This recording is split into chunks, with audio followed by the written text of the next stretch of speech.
we call it a new form of evil on the world. It's never been done by any government in the past, to take a large group of its own people and say, we're going to kill you without any kind of a trial, and we're going to sell your vital organ parts. An individual from the United States or Canada, for example, could anticipate undergoing transplantation on a specified date. It's a crime against humanity. It's abhorrent, and it needs to stop.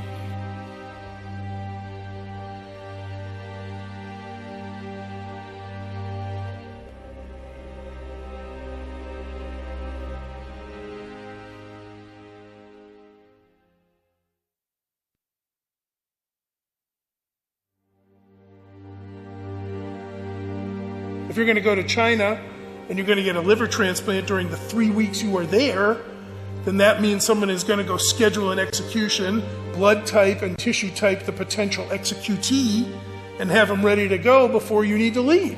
Starting at the end of 1999, the number of transplants taking place just exploded.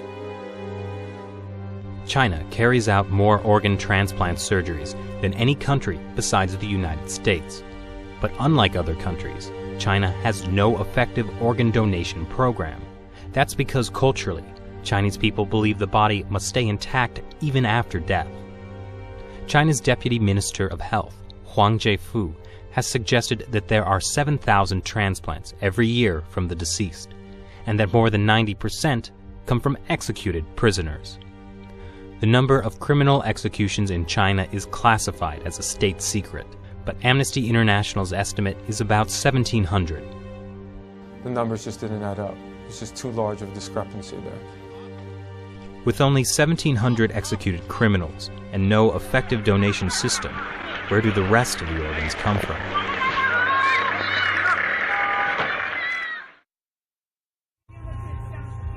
Zhao Shuhuan was put in a Chinese labor camp because she practices Falun Gong.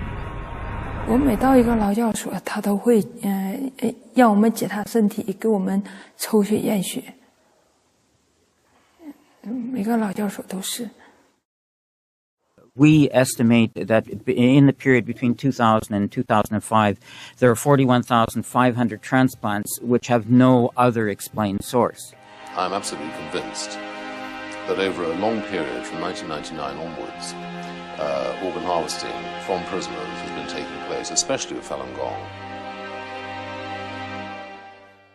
他领了到他那个马三家教养院有医院呢，那个医院就是做我真理解好像就是验尿啊，抽干戈。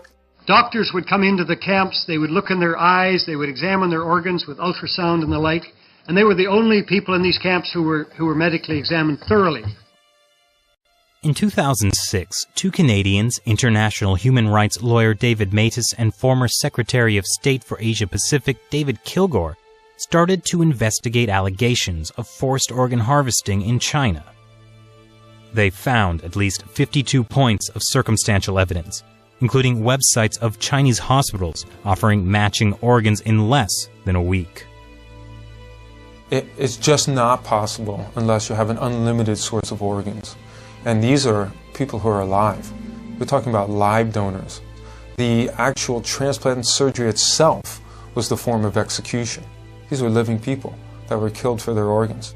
Makes you think of some grotesque restaurant where you go in and you pick your lobster in a tank. But these are human beings we're talking about. The military's making money off of it. The hospitals are making money off of it. The middlemen are making money off of it. And we talk about money. We're talking about a multi-million-dollar operation.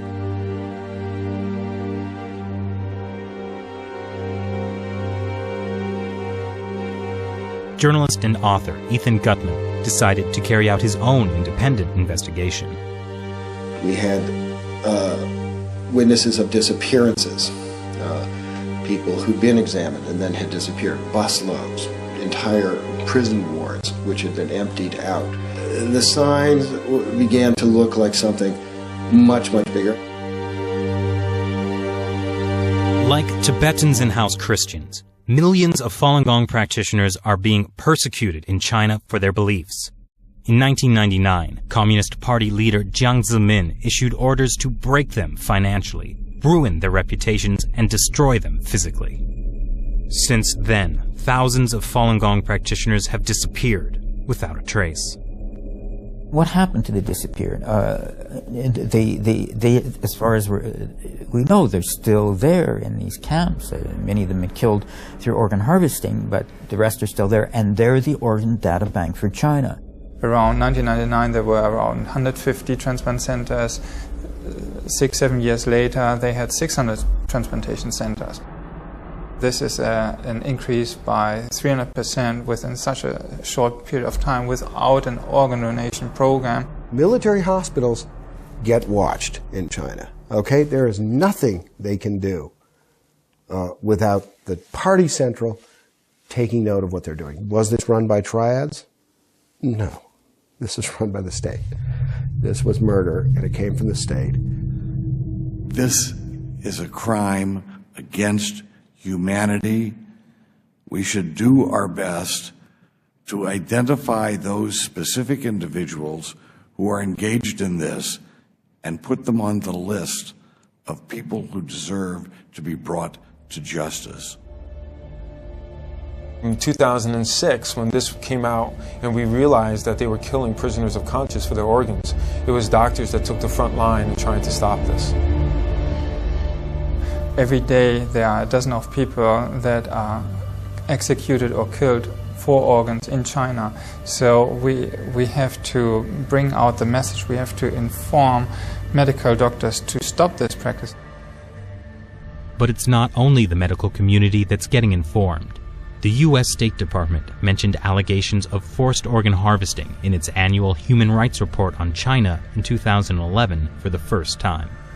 On October 3rd, 106 U.S. congressional representatives signed this bipartisan Dear Colleague letter to the State Department, demanding they reveal information on organ harvesting that they may have obtained from their sources in China.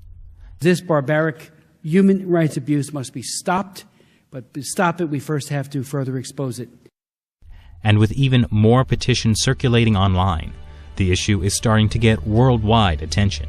But more needs to be done.